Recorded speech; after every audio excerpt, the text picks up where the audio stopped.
आप सभी साथियों को मेरा नमस्कार। दोस्तों आइए देखते हैं आज के मुख्य समाचार। 8वां वेतन आयोग बनाने का प्रस्ताव नहीं। वित्त राज्य मंत्री पंकज चौधरी ने सोमवार को लोकसभा में कहा कि सरकार के पास केंद्रीय कर्मचारियों के लिए 8वां वेतन आयोग गठित करने का कोई प्रस्ताव विचाराधीन नहीं है।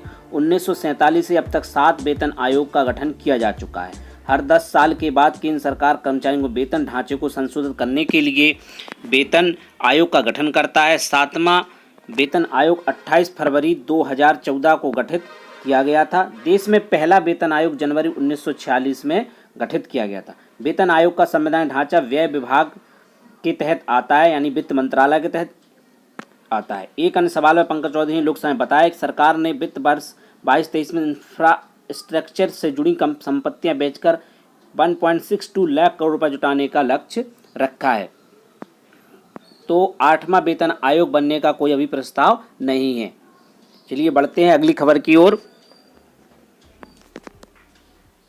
बेसिक शिक्षा विभाग की नई वेबसाइट का शुभारंभ।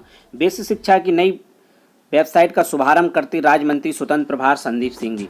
बेसिक शिक्षा विभाग की नई वेबसाइट को लॉन्च किया गया है। तो बेसिक शिक्षा विभाग से जुड़ी विभिन्न कार्यक्रमों की जानकारी अब एक ही पटल पर आसानी से मिल सकेंगी। इसके लिए विभाग की नई वेबसाइट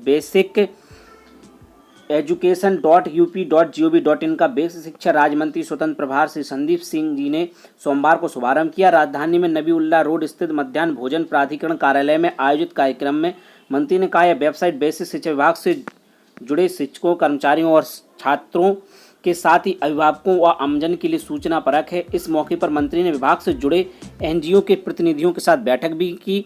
कार्यक्रम में महाराष्ट्र स्कूल शिक्षा श्री विजय किरण आनंद व सचिव बेसिक शिक्षा परिषद श्री प्रताप सिंह बघेल भी शामिल हुए। तो ये बेसिक विभाग की वेबसाइट को लॉन्च किया गया है, basiceducation.up.gov.in को। ये संदीप सिंह जी ने इसकी शुरुआत की है। और इसी में एक और खबर है कि शिक्षकों के ऑनलाइन प्रशिक्षण शुरू। निपुण भारत मिशन के तहत दीक्षा पोर्टल के जरिए शिक्षकों के ऑनलाइन प्रशिक्षण की शुरुआत भी सोमवार को हो गई है। तो प्रशिक्षण में दीक्षा ऐप पर हर सप्ताह 3 कोर्स भेजे जाएंगे। इसमें 2 अकादमिक कोर्स होंगे और 1 मैनेजमेंट लीडरशिप कोर्स होगा। प्रत्येक प्रशिक्षण की अवधि आधे घंटे की होगी। सभी शिक्षकों के प्रशिक्षण में अनिवार्य रूप से शामिल होने के निर्देश दिए गए हैं। आप चैनल पर दिए गए लिंक से आप इन कोर्सों को कर सकते हैं। डिस्क्रिप्शन बॉक्स में आपको ये लिंक मिल जाएंगी। अगली खबर की ओर बढ़ते हैं। खंड शिक्षा अधिकारी प्राथमिक विद्यालय को बनाएंगे निपुण स्कूल। विभिन्न जिलों के 50 खंड शिक्षा अधिकारियों बीईओ अपने अपने ब्लॉक के परिषदीय स्कूलों को निपुण स्कूल बनाएंगे। अधिकारियों ने खुद 3 साल के लक्ष्य को 1 वर्ष में हासिल करने का बीड़ा उठाया है। महानिदेशक स्कूल शिक्षा के निर्देश पर इन अधिकारियों को प्रशिक्षण दिया जा रहा है। महानिदेशक स्कूल शिक्षा श्री विजय किरण आनंद के अनुसार कोविड काल में स्कूलों की बंदी से प्रभावित पढ़ाई को भरपाई के लिए निपुण भारत मिशन के अंतर्गत कक्षा 3 तक के बच्चों के लिए विशेष कोर्स तैयार किया गया है। वर्ष 2026 तक इसे अलग अलग पढ़ाया जाएगा।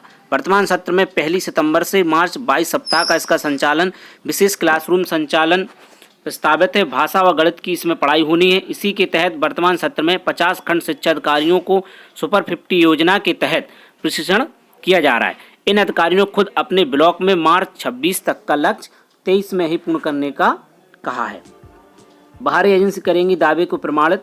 विद्यालय में बच्चे निपुण योजना के तहत गणित और भाषा में लक्ष्य के अनुरूप पारंगत हुए हैं या नहीं, इसकी परीक्षण बाहरी एजेंसी कराया जाएगा। एजेंसी के सदस्य विद्यालय में बच्चों से बात कर उनकी योग्यता को परखेंगे और बताएंगे कि वह निपुण कार्यक्रम के तहत तैयार हुए हैं या नहीं हुए। तो खंड शिक्षा अधिकारी प्राथमिक विद्यालय को बनाएंगे निपुण स्कूल। 50 अधिकारियों ने उठाया बीड़ा और दिया जा रहा है उन्हें प्रशिक्षण। तो बढ़ते हैं अगली खबर की ओर। जूनियर हाई स्कूल शिक्षक भर्ती का संशोधित परिणाम इसी हफ्ते। सचिव परीक्षा नियामक प्राधिकारी ने तैयार किया संशोधित परिणाम। प्रदेश के जूनियर हाई स्कूलों में शिक्षक भर्ती का संशोधित परिणाम इसी सप्ताह घोषित होने की पूरी संभावना है। उम्मीद जताई जा रही है कि 17 अगस्त को हाईकोर्ट में सुनवाई से पहले परिणाम जारी हो जाएगा। पीएनपी को सिर्फ शासन की अनुमति का इंतजार है। सचिव परीक्षा नियामक प्राधिकारी की ओर से जूनियर हाई स्कूलों में सहायक अध्यापक के 1590 और प्रधानाध्यापक के 304 पदों के लिए 28 अक्टूबर 2021 को परीक्षा कराई गई थी। 15 नवंबर को भर्ती परीक्षा का परिणाम जारी किया गया था, लेकिन कुछ अभ्यर्थी परिणाम से असंतुष्ट थे। अभ्यर्थियों का आरोप था कि परिणाम में बड़े पैमाने पर गड़बड़ी हुई है। इस पर हाईकोर्ट ने पुनर्मूल्यांकन का आदेश दिया। इस पर सचिव परीक्षा नियामक प्राधिकार ने पुनर्मूल्यांकन करा दिया है, यानी कि पुनर्मूल्यांकन हो चुका है। संशोधित परिणाम जारी करने के लिए पिछले दिनों अभ्यर्थियों ने सचिव परीक्षा नियामक प्राधिकार का घेराव किया था। सचिव ने आश्वासन दिया था कि संशोधित परिणाम जारी करने के लिए शासन को प्रस्ताव भेजा गया है। माना जा रहा है जल्द ही भर्ती परीक्षा का परिणाम जारी हो जाएगा। तो जूनियर हाई स्कूल शिक्षक भर्ती परीक्षा परिणाम इसी हफ्ते जारी हो सकता है। बढ़ते हैं अगली खबर की ओर। शानदार सफर 22 स्वर्ण के साथ चौथे स्थान पर रहा भारत। बर्मिंघम राष्ट्रमंडल खेलों में सोमवार को अंतिम दिन भारत ने 4 स्वर्ण पदक जीते। 22 गोल्ड सहित 61 पदों के साथ भारत चौथे स्थान पर रहा है। कॉमनवेल्थ गेम्स 2022 में स्वर्ण पदक 22 भारत ने जीते, रजत 16, कांस्य पदक 23। पहली बार 6 स्वर्ण कब्जा है। कुश्ती में कुल 12 पदक जीते, 8 पदक ट्रैक एंड फील्ड में हासिल किए। पैरा पावर लिफ्टिंग सुधीर ने स्वर्ण पदक जीता, इतिहास रचा। बैडमिंटन पुरुष युगल में स्वर्ण पदक जीता। लॉन टेनिस महिला फोर्स टीम ने सोना जीता। बैडमिंटन में बरसे मेडल। बैडमिंटन में पीवी सिंधु, लक्ष्य सेन ने एकल में और चिराग सातवें ने युगल में स्वर्ण जीता। ऋषा, गायत्री और श्रीकांत ने कांस्य पदक कब्जा है। बर्मिंघम में सोमवार को राष्ट्रमंडल खेल के आखिरी दिन बैडमिंटन में सोना जीतने के बाद अभिवादन करती भारतीय शटलर पीवी सिंधु। तो भारत ने शानदार 22 स्वर्ण के साथ चौथे स्थान पर भारत रहा है और भारत ने 22 स्वर्ण जीते हैं। तो आशा करते हैं आपको ये जो जानकारी साझा की गई आपके लिए उपयोगी होगी। अगर आप चैनल पर नए हैं तो चैनल को सब्सक्राइब कर लें और बेल आइकन को प्रेस कर लें, जिससे कि इम्पोर्टेंट वीडियो का नोटिफिकेशन आपको मिलता रहे।